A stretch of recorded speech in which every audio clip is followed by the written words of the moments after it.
नमस्ते, मैं हूँ प्रीति। दूसरे पे भरोसा करने से पहले खुद पर भरोसा करें। चलिए एक कहानी सुनते हैं।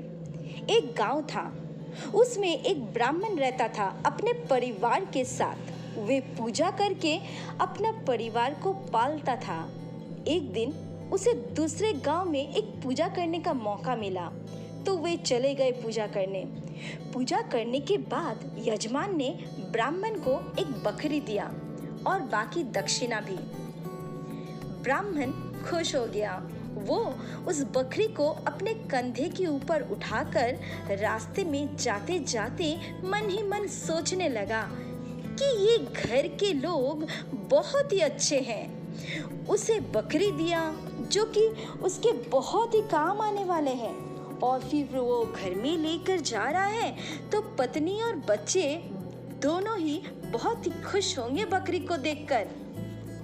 अब जब वो ये सब सोचते सोचते जा रहा था तो उस पर दूर से नजर रखे 3 बदमाश सोच रहा था कि कैसे उससे वो बकरी को ले लिया जाए। तो कुछ ही दूर जाकर पहले वाले बदमाश ने ब्राह्मण के सामने में आकर बोला, अरे आप ये गंदा सा कुत्ता क्यों अपने ऊपर लेकर चल रहे हो? तो ब्राह्मण ने कहा, अरे भाई ठीक से देखो, ये कुत्ता नहीं बकरी है। तो पहले वाले बदमाश ने कहा, क्या बोल रहे हो, उस कुत्ते को नीचे फेंको, बोलकर वो चला गया। अब कुछ ही दूर और जाकर दूसरे वाले बदमाश ने ब्राह्मण के सामने में आकर बोला, अरे तुम ये मरे हुए बछड़े को क्यों अपने कंधे के ऊपर लेकर जा रहे हो और कहाँ लेकर जा रहे हो? ब्राह्मण को इस बार गुस्सा आया और वो बोला, क्या तुम्हें दिखाई नहीं दे रहा है कि ये बकरी है? दूसरे वाले बदमाश ने कहा, तुम अपने कंधे से उस मरे हुए बछड़े को उतार दो, बोलकर वो चला गया। आग बबूला होता हुआ ब्राह्मण जा रहा था। फिर से कुछ ही दूर जाने के बाद उसे तीसरे वाले बदमाश मिला और वो ब्राह्मण की तरफ हाथ हिलाता हुआ हंसते हंसते आकर बोला, अरे तुम इस गधे को अपने कंधे के ऊपर क्यों उठा कर ले जा रहे हो? लोग देखेंगे तो क्या कहेंगे तुम्हारे बारे में? ये बोलते हुए तीसरे वाले बदमाश हंसते हंसते चला गया।